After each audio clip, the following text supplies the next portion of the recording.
The choice for us is simple. If a budget brings down the cost of living, we'll support it. If it brings up the cost of living, just like every other Liberal budget, we will vote.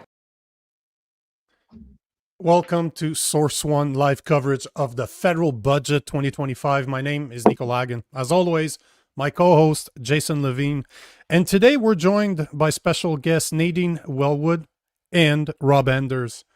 Good day to you all. Hello, guys. Howdy. Howdy. Cowboy from Alberta. Howdy.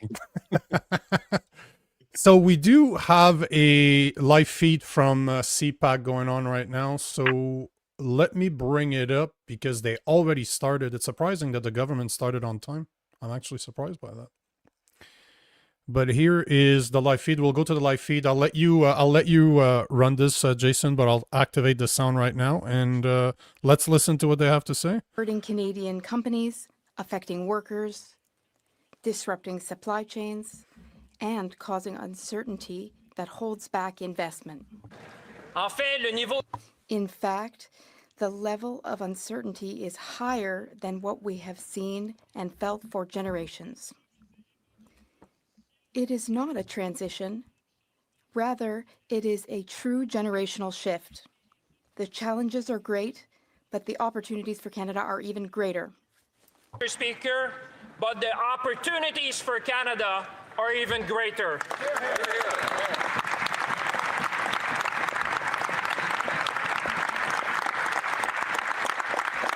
Those are clapping. Do we have a copy of the budget yet? And in this spirit, today, I don't think so. I present to you Budget 2025. As a former finance minister, also from Shawinigan, so eloquently put it. Humility, but also with confidence, Mr. Speaker. This is Canada.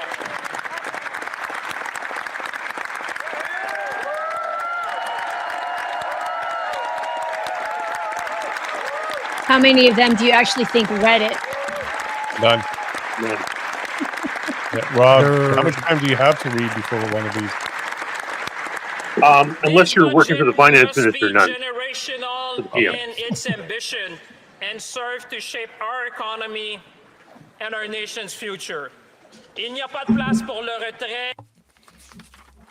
There is no place. As we're making our way through this little intro here, Rob, what is the procedure? So there's 1, 2, 3 readings and then a vote, and this will happen over several days? Bold and swift action. Yeah, I mean, there's going to be debates and what have you. It'll take a couple weeks probably. But that being said, like, you're not given a copy of it in advance. Only the Prime Minister, the Finance Minister, obviously the people in the Finance Minister's staff who write it. All we would know is the consultations that MPs get from the Finance Minister's staff going into the process. And from that, you're supposed to have to be ready to debate it? We will explore new That is correct. markets and sell more of the best of what Canada has to Out offer. of curiosity, I'm a Frenchie from Montreal, so I understand what he's saying.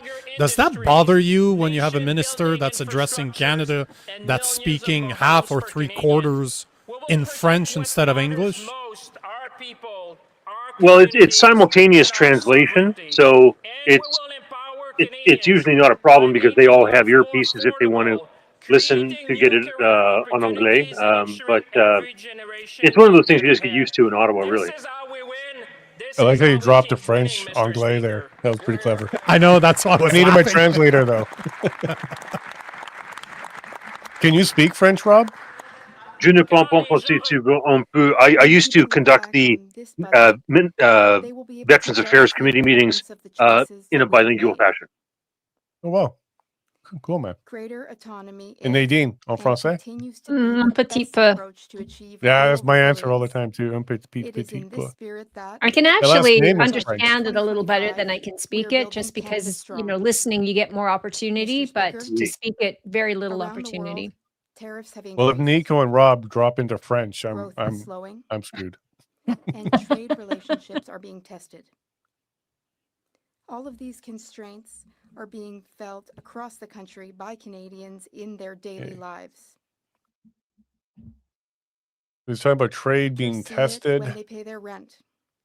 Young people are sending out their resumes, but they aren't receiving any offers as a result of their efforts. In factories, in the fields, and in communities across the country, people feel the current economic challenges. Workers are facing fewer shifts, shorter hours, and in some cases, unfortunately, layoffs. Want to grow, But that's under 10 years of liberals. but uncertainty Like, is understandably yeah, we're all screwed, and we're going to making fix it. them 10 wait. people that brought it to you. I And can't for wait for them many, to get through it this feels like because opportunity they've is already slipping started just laying a the little blame further game on everything out of else reach. but themselves. That's why we need to Of act, course. Mr. Speaker. Mr. Speaker, these Should are we do a the drinking game, realities even though we're not Canadian drinking, but every time workers say Trump, and their tariffs, families are facing. or elbows up, we have to They take a are drink? doing everything they can to I'm keep not gonna moving make it, man. Counting how many forward. times they speak in of uncertain investment when they times. do get into it. And through it all, the Canadian economy has held steady. Forecasters Hmm? now expect modest GDP growth of just above 1% in 2025. C'est la résilience des Canadiens et des Canadiennes. The resilience is he of serious? Canadians is earning So us 1% the respect of our GDP, foreign like how does that partners. compare to the other G8 or It is this G7? same It's the resilience bottom. that gives me confidence Bottom. in the future. That's Very bottom. There's a nice graph that very shows when resilience Trudeau got also in gives power, Canadians we were confidence head in to the head future. with the US. Trading partner As soon as fundamentally reshapes he all of started its over the trading past 10 years, our relationship. GDP growth There per are two capita is responses, 1%. Mr. The US, Speaker. 20%. So You we can have slash the 20 deficit, times less the growth hope for the over the best, past 10 years wait for than the the US did. uncertainty Yet to our economy is great. unexpectedly disappear My and guess is see Champagne if it was excited goes just to be down able to announce that it was as it in the comes. positives rather than the negatives. That approach to balance the budget It wasn't a this year negative, yay! would have to eliminate Well, vital do you really want to social get into that? programs Because if we and remove all the immigration capital and we investments remove needed the growth for of Canada's government, we are in future. the negative. We chose a Right. different Aha. path, Mr. Speaker. A path that believes in Canada. A path that invests in our country's future. A path that reinforces Canadian values. A path that makes us less resilient on our trading partner. A path that allows us to be master in our own house, Mr. Speaker. We chose Canada. See, how do you say Canadian values and then say we hate our neighbors and we don't need any help at the same time? We chose What are the Canada. Canadian values? Maybe we should refine it. And I hope every member of this House will choose Canada as well, Mr. Speaker. I hope they will all choose Canada, parce que nous voulons tous et toutes être Because we all want to be masters of our own home, Mr. Speaker. We all believe in Canada, Mr. Speaker. Speaker. When our steel, aluminum, forestry, auto, and agriculture industries were hit by U.S. tariff and trade disruptions, we did not stand by They said and tariff wait for strength. the storm to pass. We stepped in with the most comprehensive set of trade resilience measures in Canadian history because this is who we are as Canadians, Mr. Speaker. This is who we are. When times get tough, we stand together because we are Canadian. Elbows The up. government Elbows up. 6 feet apart. Wear your mask. The government launched the Strategic Response Fund that my colleagues have been leading, allocating $5 billion to help sectors impacted by tariffs to adapt, to diversify, and to grow. Businesses can use the fund to invest in the design of new products, retool plans to boost productivity, or offset the cost of accessing new markets. Because we want our industry to succeed. We want them to be able to make this pivot, Mr. Speaker. Because we believe in our workers, we believe in our industry, we believe in our future, we believe in Canada. Important to remember that when Germany, Japan, South Korea came looking for oil and natural gas, no. There's no business case. Got that one. We have also introduced a And it's clear so far that they have no intention of fixing a relationship with the U.S. Small and medium-sized businesses, because these businesses help our great country grow and they employ millions of Canadians. So this relief package will help businesses adapt, and it will include a new skills retraining program that will benefit 50,000 workers, Mr. Speaker. We believe that Canadian workers are at the very core of our strategy. Which are probably wondering today, we will be there to help you increase your competitiveness within the Canadian market. hope the government can help you increase To our aluminum competitiveness. workers, we will be there to help you And he's saying modernize your 50,000 sectors more and to skilled open up new labor, but markets. did they just lay To off our auto 70,000 workers, we will employees? fight Why- alongside you to Why keep not our just auto remove all the plants red in tape when it comes to Canada, oil Mr. and gas? Speaker? Build You're pipelines investing coast in to the red tape coast company. That's- and done. Let the market take care of itself. You don't Big need one to they're be gonna involved. The big one they're going to promote today is housing. Rather than a relief It's like, package, you I wanna want the fix tax housing, relief. just get to the our government lumber out of the and way. canola producers, we know the times are hard and we are working not only to restore your market access, Mr. Speaker, but to expand it. And the recent trip of the Prime Minister in Asia was one of them. We are going to work tirelessly to Zero expand your deals. market. We believe in you, we believe in your industry, and we will do what it takes to make sure that you can sell your products around the world. They're going to remove the carbon credit because they're now transporting a lot further than they used to.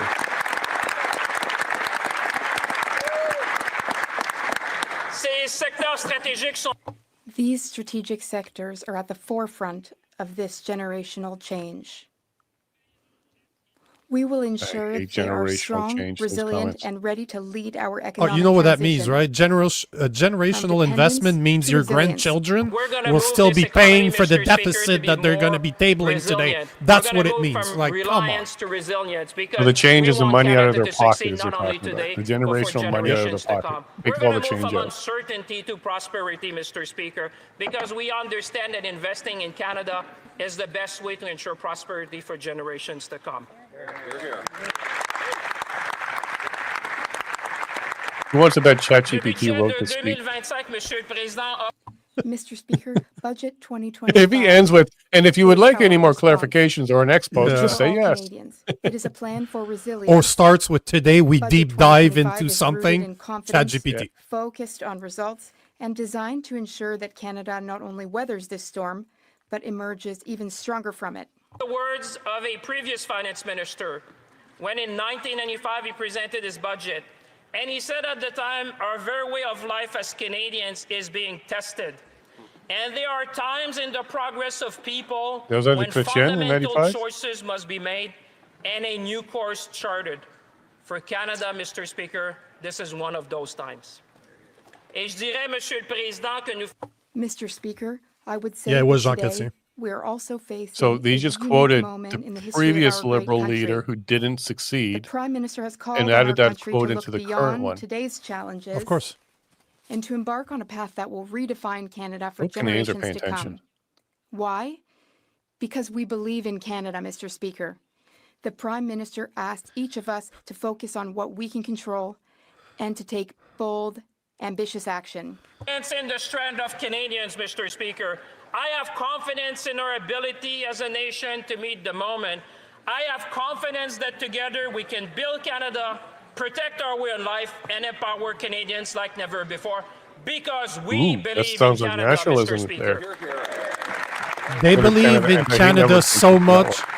You know, Mark Carney believes in Canada so much that 91% of his investments It are in is the US. interesting to know, The rest Mr. is in Speaker, Europe. and all That's how much he Canadians who are believes in watching, Canada. those with us today would Well, know Nadine, is that a wise Canada investment has what the strategy on world his part? needs and what the world Well, all you have to increasingly do is take a wants, look Mr. at Speaker. the It goes from our velocity at product which to our businesses technology to our are values. leaving Mr. Canada, Speaker, and Canada business is investment is inspiring the not world. coming to Canada. We are an energy So, superpower from an in both economic clean and standpoint, conventional there's not a energy. lot of people Nous sommes investing in l'un des Canada right principaux now, and it is We are probably very among the top wise. producers And of that's critical one of the things we can get minerals into and a is world like leader even the in Bank of artificial Canada has said intelligence. that it has Nous no avons une- confidence in the We Canadian have economy. unmatched market access, as we are the only country So like you said, in the Nico, at the G7 beginning, with free Carney's trade not an agreements idiot. with every other He G7 knows what he's nation. doing.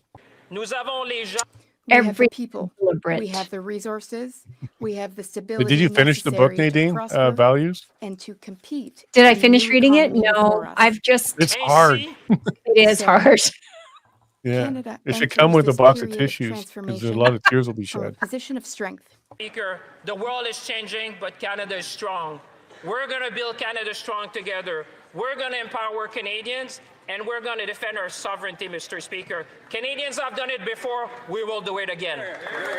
So, Rob, as we're listening to this, he just quoted 95 quick 10. And then you came along after with Harper starting to clean up the mess of the gen. And now we're in this mess. What are your thoughts about that? Well, it's kind of the way it works. Liberals build up, massive deficits, and conservatives try to come in and fix it. That's how it goes. Also have one of the lowest deficits in the G7 and one of the strongest fiscal positions in the world. Yes, Mr. Speaker, we have Did you say Canada would have the strongest fiscal position in the rest of the world? A strong base to invest, Mr. Speaker. And we must use this fiscal power He must be to doing the make drinking game generational himself right investment because we believe in Canada. Unemployment is up, GDP is down, inflation is up. It's like, As the this managing is director laughable. of the International Monetary Fund recently said, both Germany and Canada recognize he that just in this IMF'd very us. He testing just time, dropped they need IMF, to use International their Monetary fiscal Fund. space. In the case of Canada, the Canadian Anybody here authorities have suspect that been we'll very get bailed out in decisive some time in the future to by take them? action in the I process don't of think changing they're going to relations have the with their capacity. main trading partner. I think we're Mr. waiting to Speaker, see what Canada is happens with recognized on the world Portugal, stage as a Spain, country with the fiscal capacity to invest, Greece, to grow its economy, could be France, to could invest be in its Italy, all people, those and to things at the protect top its of the order. sovereignty. That recognition So you actually think matters IMF because it itself affirms is not going to be something able to fundamental either? about this country. Well, it's like Federal Deposit Insurance in the United States. I mean, they only have about 1%, 1.3% capacity. If you have any of those economies, which I've talked about, which are in dire straits, I mean, France is looking at $4 trillion debt. Any one of them goes under. I don't know where you're going to get the money to help it out. Budget 2025 is a plan to catalyze investments from provinces, territories, municipalities, indigenous communities, and the private sector. Oh, With just this throw plan that in out 5 there. The years, private we will sector, the enable only industry $1 that produces trillion anything. in total investment in this country, Mr. Speaker. I would have loved to see who he was looking at, because obviously that guy contributed somehow. The guy, he just like, hey, we see you there, private sector. Thanks again for the money. That doesn't look good. And I know, although the conservative are silent in their heart, they support that, Mr. Speaker. Because I know that they will take the break week to go around and tell their constituent how great we're going to see this country and all the investment we're going to see. Hear, hear. And I know in their heart I can see them. Well, there's conservatives on the screen. Rob, what do you think? In your heart, do you actually like this $1 trillion thing he's talking about? Well, I remember when I first got elected, the debt was about $600 billion, and I wondered if in my lifetime it would cross the $1 trillion mark. Mr. Trudeau himself accomplished that. For future generations. Are we up to 3 or are we closing in on 3? Like, what is the number now? Our Debt? message is clear. Yeah. We will not back 1.4 down. trillion, I believe. We will is the be debt. there for 1.4? you now and for as long as it takes. We will do what Canadians do best in times of need. We look after one another. We help each other. That's the Canadian way. That's our way, Mr. Speaker. Yeah, Nadine, you're bang on. 1.462. He knows our numbers. She may have a If debt you clock add- above her computer there. Meeting this great challenge, Mr. But you Speaker, know, you requires add the both national ambition household debt to that, and you're looking at discipline. $3 trillion. We need to be ambitious in our investments. And it doesn't take into account unfunded rigorous in liabilities our either. So spending. it is actually much, And much that's why higher this than that. budget charts Right. a new course for Canada's public finances. By the way, how's CPP doing, Nadine? I had a Because debate online with Canadians somebody about that. They expect think it's their solid, government and it's a to great achieve example for the world. results. Well, I'm going, And to we're get just there, throwing debt at we all our must spend problems and less on borrowing more money. operations So so we can that should invest answer more that question for in you right there. Canada's future. Yeah. You close this for me? First, a new capital budgeting framework, separating our day-to-day spending from the investments that build our future. This is the biggest BS This right reform here. will Yeah. allow Canadians Separating to better capital understand where their expenditures. This money is goes, creative accounting. and it will ensure that each dollar helps strengthen our productivity. Mr. Speaker, we will make capital investment a national priority. Mieux budgéter. Better budgeting also It is means creative presenting the accounting without budget consequences. at the best If you time. do this in an accounting firm, you could be in trouble. From now Or on, they do it. the federal budget It's a budget. will be Absolutely. presented in the fall, aligning with the construction This is season misrepresentation. and better supporting provinces, municipalities, as well as contractors in the delivery of their project. One of the things that Paul Martin did is he moved we're going to do it together. being able to scrutinize the budget from $100 million down to a $10 million line item. If they moved it to $1 million, I know these guys would never do that. It would allow you to find all sorts of large ways. To build Canada strong. We understand that there's things we need to do on our side to So make at sure this we can stage, build like anything never less than before. what And this is the put plan them to out, do it. and they don't have to break it Second, down. it's all about discipline. The Prime Minister has been The clear. 10 million Canada's or- new government will spend less. Well, if it's less so than we 10 can million, it doesn't invest get more. scrutinized. Mr. If you moved it down to Speaker, $1 million, our you'd be able to budget pick up puts tons more $60 money. billion It's what Martin did when he moved it in from 100 million to over 10. 5 years, Mr. Speaker. Got it. There's probably a lot of $9,999,000. Yeah, exactly. That's exactly how it goes. Canadians have been tightening their belt for quite some time, and it's only natural that we put our house in order as well. And we're going to make sure to the exercise we've done, Mr. Speaker, we found these savings, we did the hard work, we took the tough decision, but you know what? That's what Canadians expect from us. We have a strong mandate. They tell us, do what must be done. That's what we did, Mr. Speaker, and we're going to continue to do.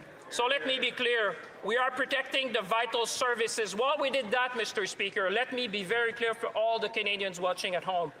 We are protecting the vital services that you rely on, including childcare, dental care, pharma care, because those immigration. are essential and vital for families across our nation. What How does can you happen protect- with Peter when Paul is broke and you can't steal from him anymore? But how can you protect our This is who we social are as services when we Canadians, have Mr. Speaker, open and border we're gonna remain policies? true to our values. How's that possible? Et en faisant des choix And we are making responsible and pragmatic choices to reduce inefficiencies and focus government initiatives on our core priorities. called the Government Comprehensive Expenditure Review, we are focusing investment on initiatives that meet their objectives and complement rather than duplicate services delivered by other levels of government.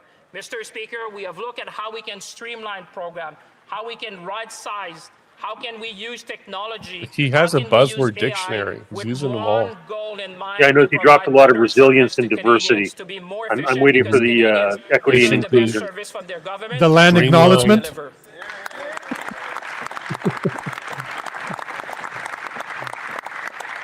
Mr. Speaker, we will cut red tape, we will digitize services is. and make them faster, simpler, Digitize. and Digital easier ID, to is that what I'm access. hearing? Nous Digitized? allons encourager Wouldn't be We surprised. are encouraging the adoption of new Rob knows about technologies digital across ID. You've been government, talking about that for months, if not including years now. Made in Canada, CBD, sovereign central bank digital currency. AI tools through a Is this new how you digital usher that in? transformation office.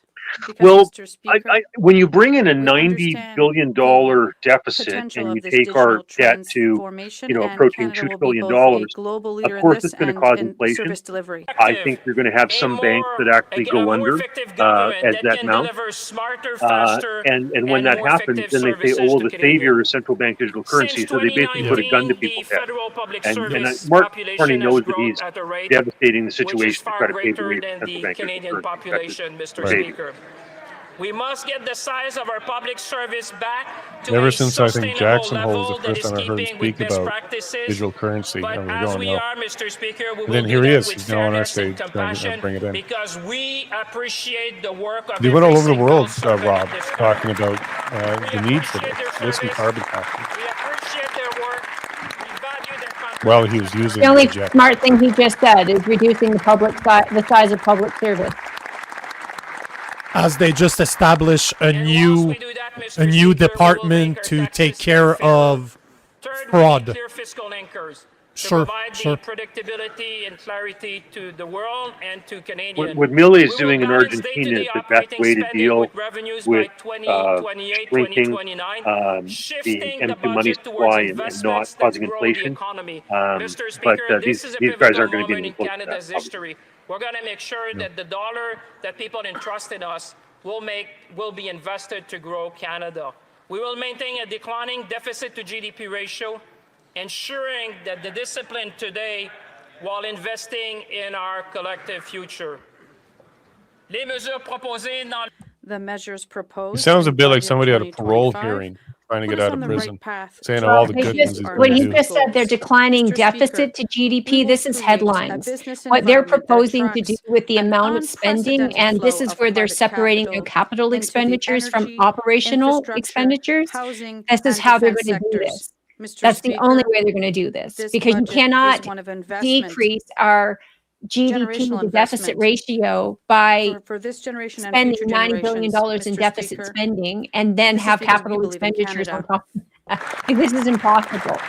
It makes no They're sense. basically No sense taking at it all. off the books, moving it No, somewhere they're else. trying to hide reality Our here investments from the will public. focus on our Oh, wow. economic success and focus on productivity, because productivity means doing more with less, because that's the best way we can improve the lifestyles of Canadians. The 2025 budget will not only accelerate construction in housing and infrastructure, but across the country. It will also strengthen Canada's position as a fiscally competitive jurisdiction and one of the best places in the world to invest. Canada is a great place to invest, but together with Budget 2025, we're going to make it even greater, Mr. Yeah, he had a drink before he delivered this. He must have. I think 130,000 businesses closed during COVID. And his idea of productivity is housing. Canada is the place to invest. Canada is the place to grow, Mr. Speaker. And we're proud to serve Canadian. And one way to Monsieur keep le housing Président, demand up is Mr. you bring in Speaker. more people. Budgets are not about doing everything. They're about what's necessary and doing it well. We're putting forward a firm, fair, and results-driven plan, the kind of reform Canadians are asking for and the kind that's always served our country well. Plan will invest $280 billion over 5 years in capital to strengthen Canada's productivity, competitiveness, and resilience. On a cash basis, this is an historic investment of $450 billion, Mr. Speaker, in Canada. I wonder if he even knows what the definition of an investment is. That's the expectation of a return on your money. Yep. So Does Canada have I'm the equivalent of a debt ceiling like the U.S. has? well, I just wish for all the viewers that are watching, please understand that that is the definition of an investment. There is an expectation of a return on your dollar. How many of these so-called investments are actually going to return something to the public coffers? Zero. Create good middle Anything. class So they Once just the redefine spending. the kind of jobs that allow when young you're people looking and at families government to plan for the operational, future however, with whichever confidence. department, look at Generational Canada investment will Post, look at focus on CN, 4 look at key all the Crown priorities. Corporation. Is there one that can Housing, turn a profit? to No. restore Government affordability don't and know how opportunity. to run a business. They just don't. Infrastructure to connect They just tax people Canadians more and when they need accelerate money. growth. That's it. Defense and security to protect our sovereignty and our communities. Productivity and competitiveness to lead and make Canada an innovation powerhouse. The innovation powerhouse of the 21st century. The government is the largest obstacle to innovation. Yep. Il ne s'agit pas de And these are not abstract priorities. They are the foundations of a stronger, more ambitious and competitive Canada, because we believe in Canada. Mr. Speaker, our task now is to turn our fiscal strength into national purpose. For generations, together, Canadians have undertaken major projects that have connected our regions, energized our industries, and defined our identity. We're a post-nation For more state. We than don't have an one century, identity. Mr. Speaker. You know, it's the second time you kind of brought that up. adopted The Canadian last values and now the continues that identity. tradition. Please define A that. very What does that proud mean tradition. anymore? It removed barriers to internal trade, accelerate approvals for major projects, and strengthens the economic union that binds our province and territories together. We are completing the unfinished work of Confederation, Mr. Speaker. We are going to complete the unfinished work of Confederation, ensuring that wherever a product is made in Canada, it can be sold in Canada, where trade and opportunity flow freely across provincial lines. Mr. Speaker, this is about Canada. If you build something in one part of the country, you ought to be able to sell it across the country because we believe in Canada. What about internationally, like oil and natural gas, eh? Can we get raw milk now? Yeah, right. Bonne nouvelle, notre Good news, our government won't stop there, but also launch the next generation of nation-building projects.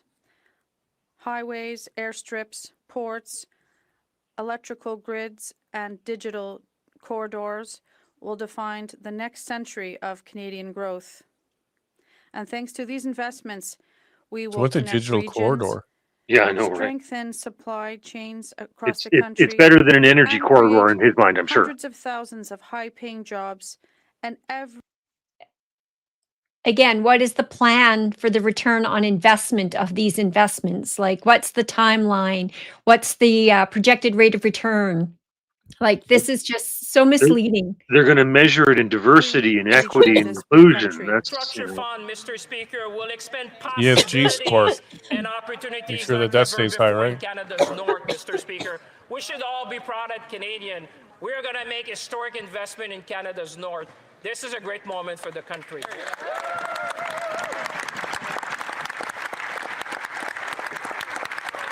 yet they didn't want a pipeline going up to Churchill, but okay, whatever. Are they talking about the Northern Passageway when they talk like that? And we will build infrastructure in Northwest communities Passageway? all across Canada with the new Build Communities Strong Fund, Mr. Speaker. As we build million more homes, we'll need infrastructure like roads to build new Are you talking about the neighborhoods. government building a This million fund homes? will help build Yes. that. New And guess what? They're neighborhoods going to will be lead to prefab. new Nothing to communities do with across the Brookfield's country ability to that no deliver longer either, by the way. recreational Those are just and coincidences. athletic Don't worry center. about that This part. fund will help build Was that. it something like And the new $2.2 million communities will per need home new or something like that? hospital. This fund It was, will help yeah, build yes. that. This It was a fund The will crazy 10 billion number. they Canada invested, strong. yeah, This fund will the build 10 our billion community they strong. invested This fund will for a build few Canada thousand strong, Mr. houses, Speaker. yes, was like 2.3 or 2.7 million dollars per prefab house. And something I'm very proud of, and I think the Prime Minister would join me in that, we will do all this by being our own best customer to the new Buy Canadian policy. It's about time that we put Canadian suppliers first. Buy It has the ring Canadian of, like, policy, company store to me. Like, you can only buy it from the company store. exactly. Is that not what it sounds like, Rob? Like somebody just told me I can't buy Americans anymore? Like I need Well, to buy it Canadian? reminds me of the Smoot Hawley tariffs and the retaliation when the that happened in the government 1930s. buys, Canadian suppliers will be our first choice whenever possible. Full stop. Because we believe in Canada. We will use Still made by our workers in Hamilton and Sault Ste. Marie. Nous utiliserons We will use aluminum cast in Saguenay-Lac-Saint-Jean, Bécancour, and Kitimat, and we will use softwood lumber cut in Thunder Bay, Prince George, and even in my region of Latuque. How about oil and gas? Oil and gas, anybody? Oil and gas? Like, are you kidding me? Oil and gas, anybody? What's a profanity to these guys? They can't say it.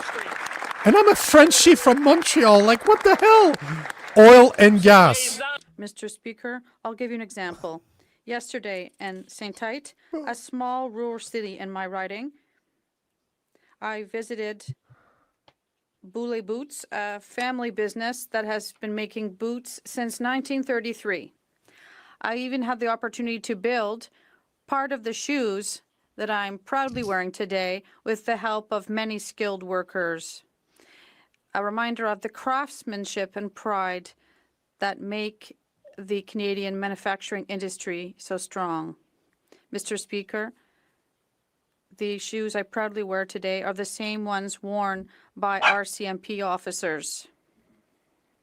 He's taking the shoes off the RCMP officers? That's how bad it is? As a descendant of a cobbler who came here in 1667, our industry has moved on. That Canada's manufacturing industry has literally dwindled to half of what it was until the both took power. You don't even make Canadian Goose anymore. That's American now, Canadian right? for Canadians. That's the way to go, Mr. Speaker. That's how you build a Canada strong. He sounds like a nationalist. Like, if you said this in 2018, they would And call him a that's racist. what Buy Canadian is all about. Good jobs, resilient communities, and pride in what we're building together. It's all about good jobs. It's all about resilient communities. And Hey, our Nadine, you cities should get and that $20 rural out of Rob communities as quick as across our possible because nation. the purchasing And power this is is not going to be about the same pride tomorrow. in what we build. Rob, you better send Pride that in now. Canada. Yeah. Pride in Transfer our right workers. away. The That's longer how I we wait, I'll build a pay in strong country. pesos. Mr. Speaker, Canada Was has a Argentina legacy using? of Maybe builders. start investing We there. are a nation of builders. That same spirit of building at home has defined Canada for generations. We have done this before. Back in 1945, just after the war, Canada had to do big things. A so-called, at the time, Minister of Everything, the great CDR bank on the boundless potential of Canada to make big change in our country. He was not afraid to bet big on Canadians. Neither we are, Mr. Speaker, because we believe in Canada.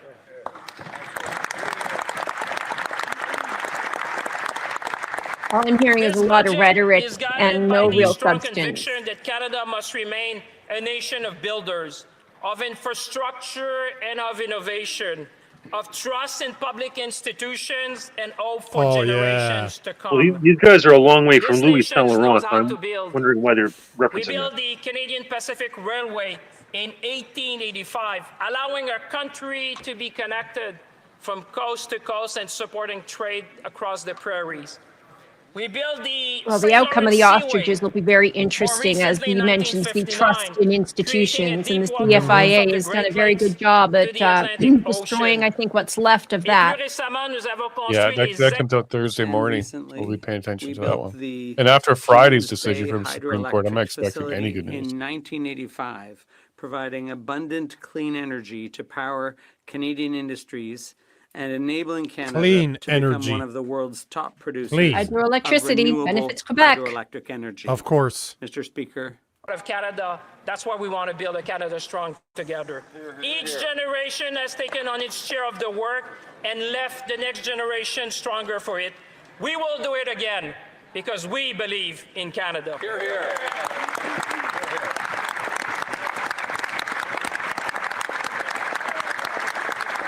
So how about this? They're setting up the Conservatives when they don't vote for this to say that they don't believe in Canada. Yep. Sure. Yep. Oh, they won an Or election. YouTube. They won an election because they think they can get a majority.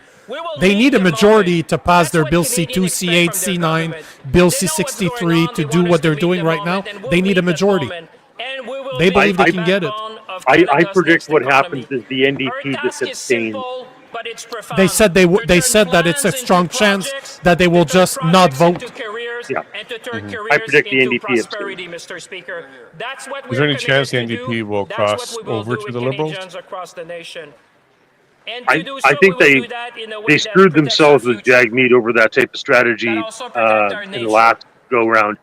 But sadly, I think they're going to abstain on this budget. That's my Building a guess. true partnership with Indigenous people. So that means it Whose goes through, stewardship and knowledge and of the land what do you think would happen if continue there to is a guide no us today. confidence motion brought forward? Because we do not I think just the NDP build would for abstain. ourselves. They're not ready. They don't want to fight enough. Because we do not build just for ourselves, we build for those who will follow us. I'm often reminded of the 7th-generation principle. Rooted So when he in says we're Indigenous building teachings, not for a ourselves, but reminder for the that ones every that follow us. decision He's we referring to take debt there, must right? consider its impact Obviously. on future generations. Mr. Speaker, we will build Canada strong, but we will build with Canadian values. Where's that Canadian values in there? Mais un pays fort, Monsieur le Président. Mr. Speaker, a strong country invests not only in its economy, but also in its identity. Over the past Jesus. year, Canadians have shown what Canada is truly made of.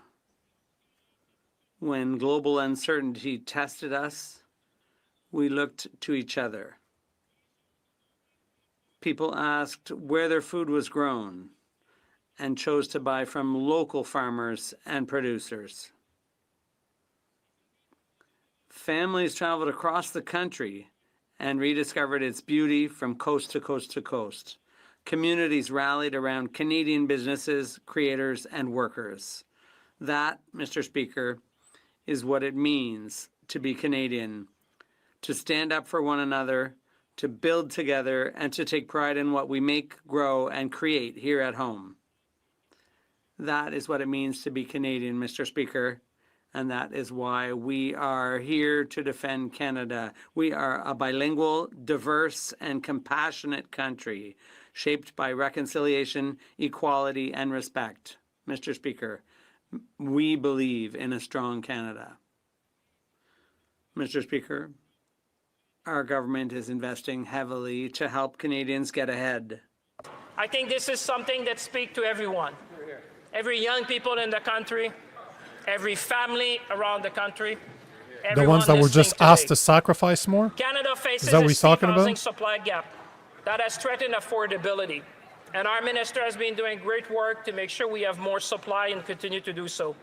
We need to make sure that, Canadians across the nation can find a home. And because when they find a home, this is the best way to build their lives. And therefore, we want to be there for them. Budget So close the 2025 border. is, Mr. Speaker, What does the most Canada, ambitious resource-wise, housing plan since the education-wise, Second World War. need This is what we're delivering more for supply of?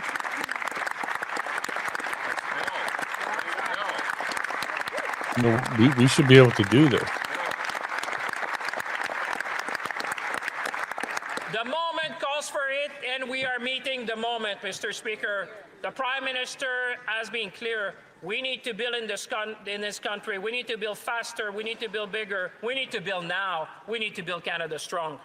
It just So how blows are they my mind that planning you're to admitting build- that how bad it was.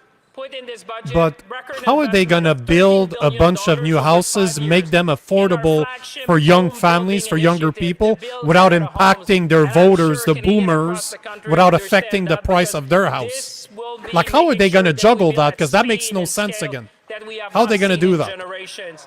And we will build, Mr. I Speaker, remember What? when they used we to have will this double the federal pace of housing in my housing riding construction over the next decade, that was started while we under create a Trudeau new Senior back in industry. the 60s. And we will be And using then by the Canadian time I became technology, alone as an Canadian MP, it was already workers, paid and off. Canadian lumber. And people We were will living in use it, Canadian paying workers very to build cheap rents, Canada with Canadian 1960s level rent. material. This is what we're And going to do, Mr. Alfonso Speaker, Galliano, because we under believe in Martin, Canada. realized that it was a And total we will boondoggle improve and sold them off. affordability But and create careers in the it always skilled trades. creates Because a weird as we build this country, Mr. disparity in Speaker, the market when they young do that people stuff. will see that the dream they have of home ownership will become within reach again. That's what we want to do for future generation. Because you know what? Every home built is a step toward a more affordable and a more confident Canada. And I bet you the supply will be managed by your social credit score. And that's how they will course. dictate who gets what. Président, la- You just need a Speaker, digital ID in affordability order to isn't just apply about for one of those housing. houses. That's It's the about only making requirement. life easier for Canadians and reducing everyday costs. They can't build them more affordable. while It's protecting the No. programs the government we has to get depend on. out of the way because government Canadians is elected 40% us of the to cost take of the bold action affordability. to help them And improve their prefab homes quality are of life not less quickly. expensive. They're more and expensive we will to continue build to do. than The a very first thing wood that this stick Prime build. Minister did for Canadian was to cut tax for 22 million Canadians. That is the first thing we did. They cut taxes for 22 million. That's the $200-300 that was less at the end of the year. Is that what he's That is referring the very to? first thing we did. And then we brought down gas prices by 18 cents per liter when we canceled the consumer carbon price. You did not cancel it. You just throttled it down. Stop lying. Mr. Speaker. And they should be cheering about that as well because we made permanent the National School Food Program. Helping 100,000 children I'd like to this year. point out as well that when it comes to those gas taxes, only a couple pennies on every dollar actually goes toward roads. The rest of it is all general revenue. Yep. I know in the heart they support it, Mr. Speaker. This is where taxes should be collected for a And Mr. purpose, and then Speaker, it we should be put into a launched silo, automatic and when it federal benefits exceeds reaching the 5.5 amount that's million required, low-income then you Canadians shouldn't be taxed to any further on ensure it. that Agreed. no one gets Well left said. behind. We are going to strengthen competition in the telecommunications and banking sectors in order to drive down costs. Again, non-productive Measures that sectors. make life more affordable today and build confidence in tomorrow. Because when Canadians can afford a home, when Canadians can raise a family, Well, I'm worried when they talk about investing in banking. I mean, what Oh, exactly yes. are they talking about there? But even About new telecommunications, regulations on it. Because I come And from same that for world. is only telecommunications. meaningful when there's it's already shared. enough competition in And Canada. when That's all not the problem. Canadians What they consume don't talk themselves about in is that the Canada's promise all of this stuck to the country. US. budget is that We every can't Canadian expand a should feel network that there's without something for adding them. more people, Because and there's not it's enough only people about today, it's to about bring the future cost down. generations. It's about expensive to building for build. them. That's all it It's about is. making sure that we'll have a very strong country for generations to come. And as the Prime Minister has said, there can be no prosperity without security. Let me repeat, there can be no prosperity without security. Security, eh? Mr. Speaker, in that vein, I am sure that every member, and I will look across the aisle and I look in the eyes of every member of this House, every member in this House would agree that we do need to protect our people, our communities, and our country. Every Canadian expects every member of this House to be there for them. But I this remember government is the biggest threat to the average Canadian. I remember sitting on the transport committee decades ago when they were bragging about how they wanted to put cameras in all of When the it comes to security and our sovereignty, traffic lights. Mr. Speaker, we all should be rising and defend. For your That's called security. surveillance, not Because, Mr. security. Speaker, a confident Exactly. nation that protects its sovereignty. And you know he's talking about Bill C2, C8, C9, C12, Bill C63 that's going to be retabled. It's for your security, guys. We're doing this for you, not for us. We do it for the children.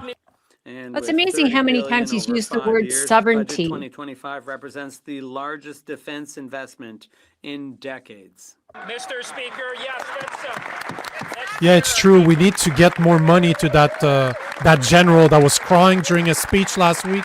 She needs more tissues. We need more investment because we need a strong military run by somebody that's crying on camera. I have even more good news, Mr. Speaker. We will meet our 2% NATO commitment this year. We will modernize NORAD. We will reinforce our Arctic defense, and we will I thought equip NATO our went up to brave men 5%. and women of the Canadian Armed It's Forces. 2.5, and eventually, I think by 2030, it's supposed to go up to 5.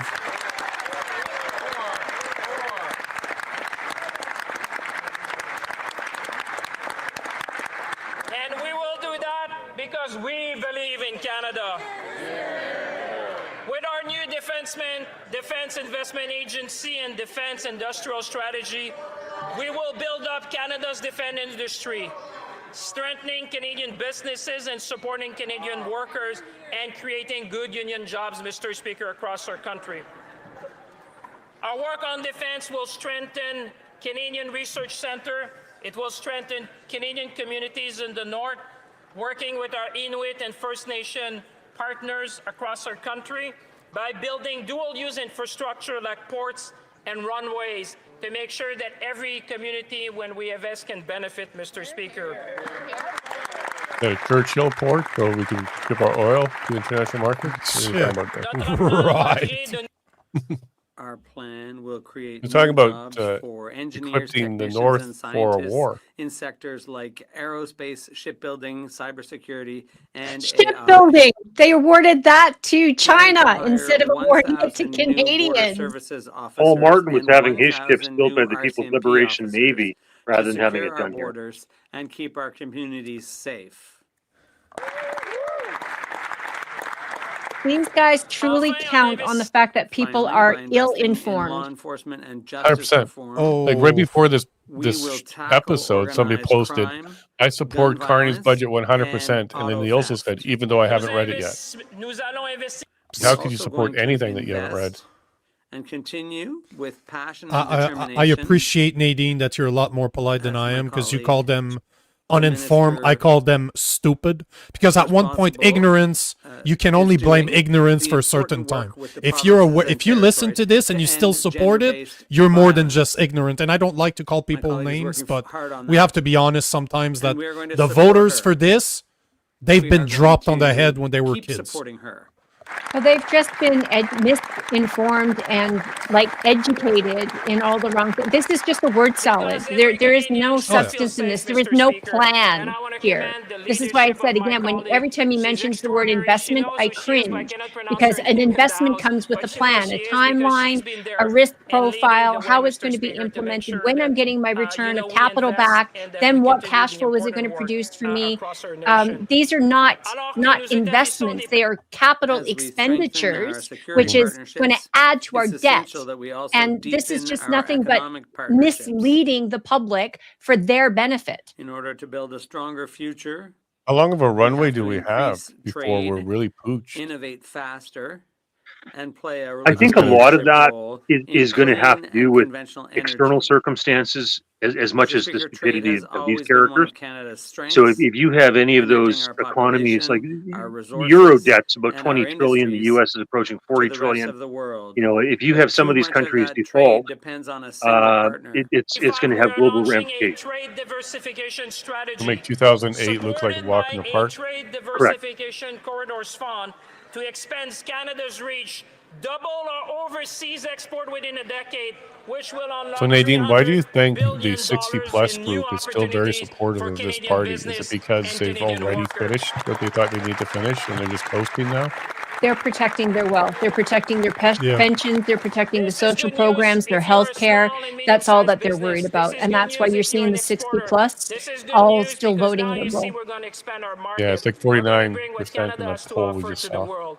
Nous allons Is that not ironic when We you are think going about to it, Nadine, strengthen the that ports, the grandparents railways, of the and ports of kids that entry. they should be doing everything We will possible to reduce save bottlenecks, are literally and we letting will them open be the faster routes target to and be the global one that are going to markets. have to pay for this Because idiocy when that we're Canadian hearing right now. businesses are They're Again, literally I putting it on their honestly, grandchildren. successful abroad, where did anybody get Canadian any workers and financial communities education or prosper training? right Like, here we at do home. not provide Mr. Speaker, our Canada, youth, we haven't provided I even think we the can older agree on, generations all with of an us can agree on understanding that, is of the best how place even to live. inflation is created, let alone, the unseen consequences of fiscal policy. If I ask you right now, what's the difference between And fiscal it's the policy and reason monetary why top policy? talent from People around the wouldn't world even know want the to come here difference. because they Most see people don't even know the opportunities difference of and an investment. They're sitting here possibilities to listening to this contribute to cutting-edge finance research minister in our turn around and country. say that, Whether they're making all flagship these great investments in international Canada. talent They're not attraction investments. strategy They're of more expenses. than $1.7 billion So will Well I said. do ensure that feel the for best the and Canadian brightest public continue to because they are choose being Canada to misinformed and innovate, misled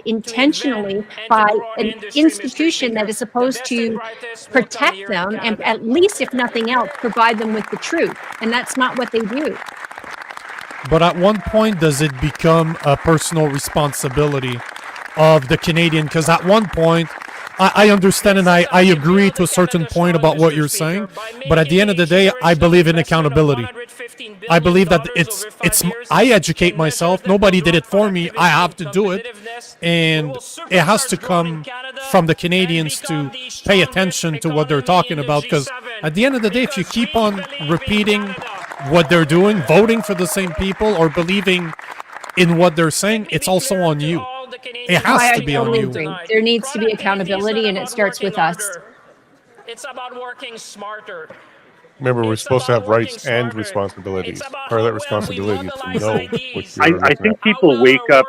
There's workers, two examples, how well we can maybe three. mobilize workers, New Zealand, investment and when innovation to sewage backed generate up growth. and then It's literally the what government just drives up can't deal with the it. wages in our And the country, IMF stepped in that case. improves living Or in the standard, case of and places like Cyprus strengthens or public Lebanon, where they services, seize your Mr. bank account and Speaker. take Par half la of your trop net worth just For to too keep the long, bank alive. Canada's productivity has been lagging, a challenge we can and must overcome. Because There's that's that another old thing, saying that Nadine. Canadians will Wages will wake be up the when there's defining bread lines. technology of our time. The closer Yeah, we Like keep. but electricity was and I in think the that's last what the century. issue is in Canada, and especially with the Intelligence boomers. artificielle va They jouer haven't hurt yet. AI will They haven't play been a that key affected role over the along past 10 with years of quantum liberal and other policies. advanced On the contrary, their technologies houses to put have Canada on a exploded path in of value. sustained So when it growth. comes to their investment, they're good to go. To have But an they AI haven't really national tasted strategy and the an reality AI of the people that strategy. are not We know how to 65, the make- people we have that are some still of the trying to best build researchers, and some wealth of them and have won not even think about the Nobel youth Prize, Mr. that haven't Speaker. even We have started the doing brain, it, we have the type of capacity, market we that have they're the in. They will. haven't We got will hurt lead, Mr. yet. Speaker, because we believe in Canada. You see there, he's talking about AI, quantum, and he thinks the Nobel Prize winner will come out of Canada in these fields. We're not even on the radar when it comes to these fields right now. No. These guys are just managing decline. You know, all this talk about leadership, there is no leadership at this level. It is just managed decline.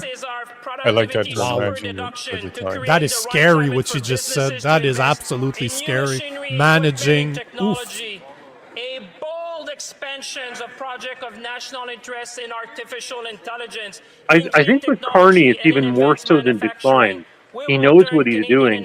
He's creating circumstances to actually destroy and implode the economy. That's what he's doing. Oh, totally. 100%. totally. And so many people voted for Carney based upon his resume because he had this stellar resume, Bank of Canada, governor of, you know, the Bank of England, you know, economics. He knows exactly what he's doing. And he knows that these fiscal policies are destructive. He knows that building the debt is destructive. He knows that this deficit is destructive. He knows all these things, and yet he's proceeding with them anyway. And that's what should make Canadians angry. There's no attempt here to really scale back. If they found $60 billion of savings in government, why didn't they actually cut spending or at least freeze spending and, you know, take care of that $60 billion in savings and actually realize it as a savings?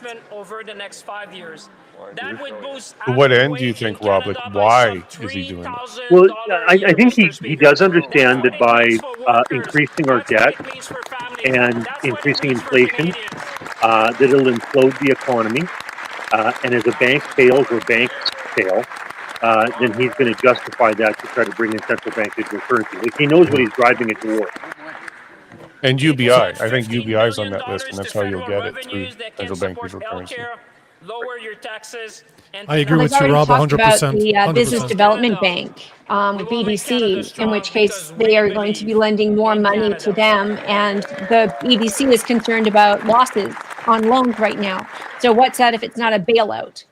Throughout our history, Mr. Speaker, we have opened our doors. So basically, Rob, they're trying to usher in a one-world government, and they're going to do it by bankrupting the country. That's what I believe they're doing. Yeah, that's right. Universities That's right. and those willing to share their expertise and drive innovation in Canada. Those who wanted to contribute to Canada. There's an argument to be Mr. made Speaker, that he's been we're starting taking this back at least control since over he was the banker governor immigration system Oh, yeah. in Canada. putting Canada on a Look what trajectory England to happened. bring Like, even Liz immigration Truss, back to sustainable former Prime Well, it's Minister, life warned works for us. the Eurasia Group. If you want to know, just look at the Eurasia Group. Our plan will restore control.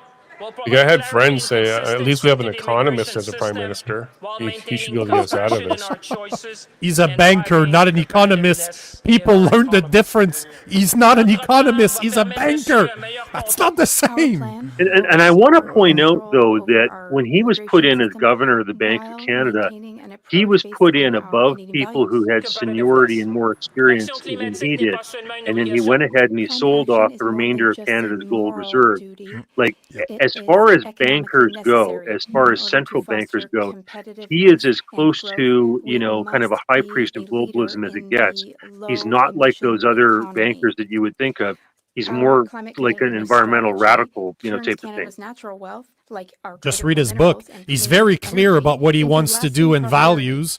And he is a self-proclaimed globalist banker with ties to the UN as their climate change special envoy and being on the board of the WEF. There's nothing hiding here.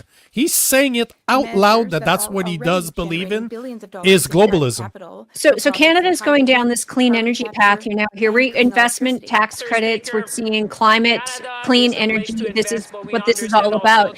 How are we going to deal with that now that you've got people like Bill Gates coming out and telling people that climate change was a hoax? Yep. Like, Well, they pivot. He pivoted to what, human suffering, I think it was, or something like that. The fact that people didn't wake up when Greta Thunberg went from climate change to free Palestine, that should have been the indicator there. She's the massive grifter, and she moved away from that more than a year ago. Like, people need to wake up that it's all a scam. so there you go. We're going to be the global leader in clean technology and clean energy. Of course we Yeah, are. it's a good point. Like, it's like Canada's way behind the game here when it comes to even that false narrative. Still pushing it. In Canada, Is that because Canadians are still eating it up? as well as the most educated workforce in the world. Yeah. We can all be very proud of that. You know, they just canceled the 2 trillion trees plan that Trudeau had put in place after, I think they planted 160 million. If you really believe in the climate hoax, you really believe that CO2 is a problem, how do you remove CO2 from the air? Plant trees. Yet the only program that can actually do something, they just canned it. Oh, boy. No, Rob, it was under Harper that Carney got in there. Did Harper Absolutely. have In a lot all of fairness faith? to the Liberal government in this particular case, Carney got his position originally from Mr. Stephen Harper. Yeah, so did Harper have a lot of faith, or like what was going on there? What do you think? Like any Well, buyer's Harper remorse also or got what? in Agenda 2020 at that time. So there's more going on here. This is not a right or a left, in my opinion, any longer. This is not a red versus blue. This is a whether you are believe that you are a sovereign individual and have the right to determine your own destiny and path in life, or you want the government to do it for you.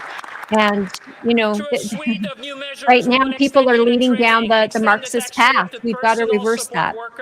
What are your thoughts, Rob? Because you were Yeah, no, I'm with Nadine on that. One of the problems is, you know, Harper was actually behind the scenes twisting Andrew Scheer's arm on the Paris Accords, the Kyoto Accords, etc., which I don't think the Conservative Party should have been supporting. I didn't even agree when they were talking about the carbon capture stuff and all those youngins in the Prime Minister's office were telling us to go and spell was talking about. I never did. I never believed in it. But Harper has touches of globalism more so than most people would probably acknowledge.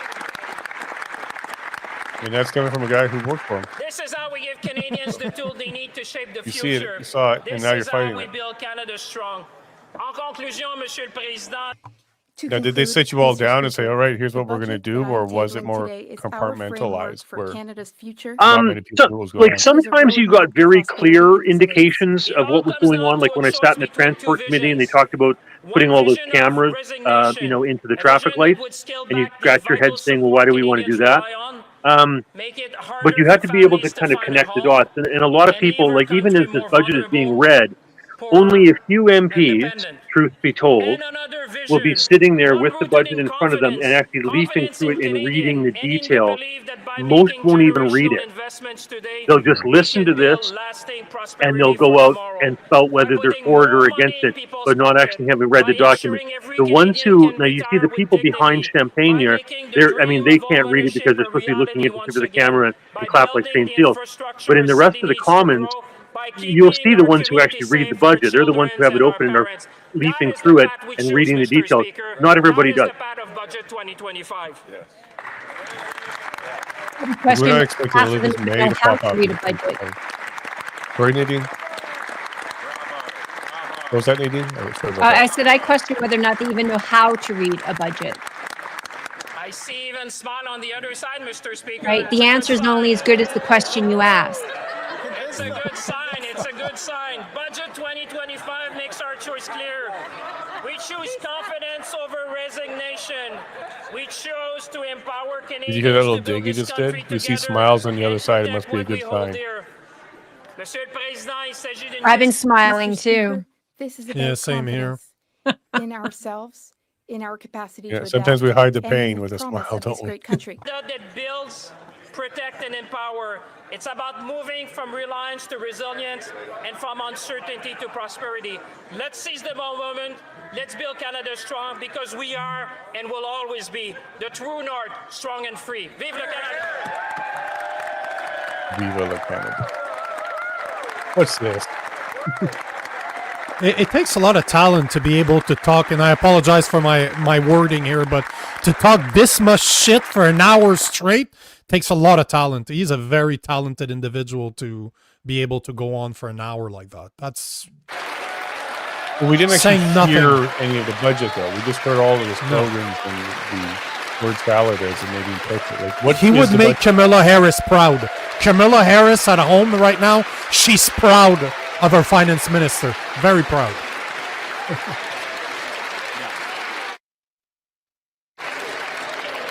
Any initial thoughts, Nadine? Garbage. A lot of word salad, just a lot of rhetoric. There's, like I said, not a lot of depth here. And Canada, they want to place the blame on the Trump situation and tariffs. And it's actually, I'll give credit to the Business Council of Canada. They have called it out point blank, very clear, that the problems that Canada is experiencing right now today have nothing to do with Trump and the tariffs. They have preceded that long before. The Trump tariffs just gave the Liberals a scapegoat, something to point to and to rally, but that's all it is. It's just a rally point. Productivity is well within the control of the government to be able to rectify, to fix. They are the ones who have put policies in place that have destroyed our productivity, rather than unleash it. There won't even be $2 Rob, billion in new your thoughts? infrastructure spending per year. Yeah, I agree with the word salad The part. deficit is incredibly high. I Is think this that what he means by generational what you're just going to see out of this investment? Thank you, Mr. is Speaker. a larger Honourable Minister of Finance. deficit, a larger Mr. debt, Speaker, more I have the inflation. utmost respect If for people my think it's hard colleague. to buy My answer groceries is now, yes, of course I this think is they're a going to be even more generational upset by what's going to happen in investment a year, 2 years, I 3 years, know that etc.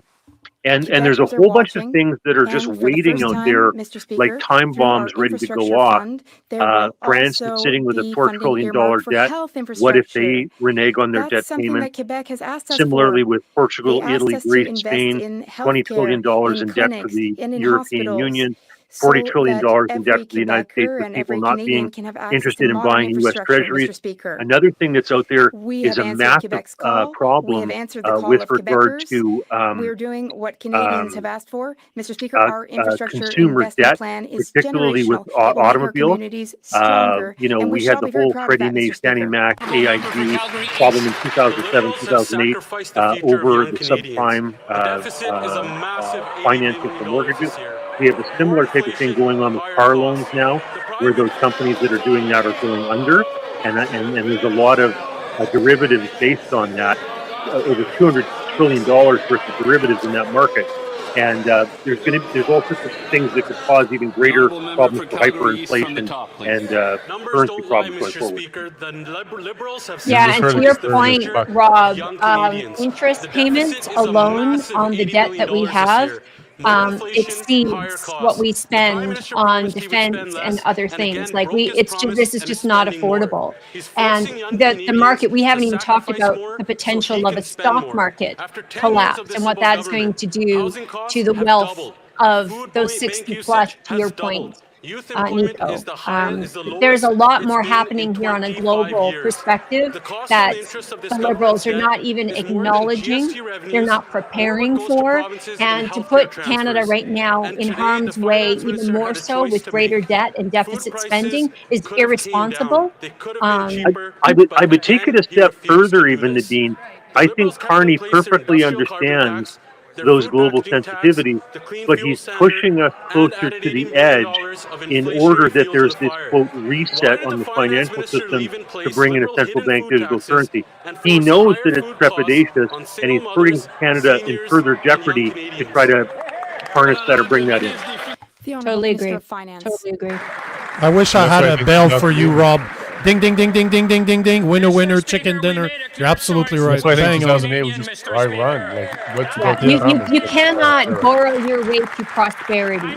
Like that No. is just impossible. And this is what this government is proposing to do. We borrow our way to prosperity. They're going to invest in projects that are capital expenditures with no return on their expenses. So the taxpayer, debt is debt.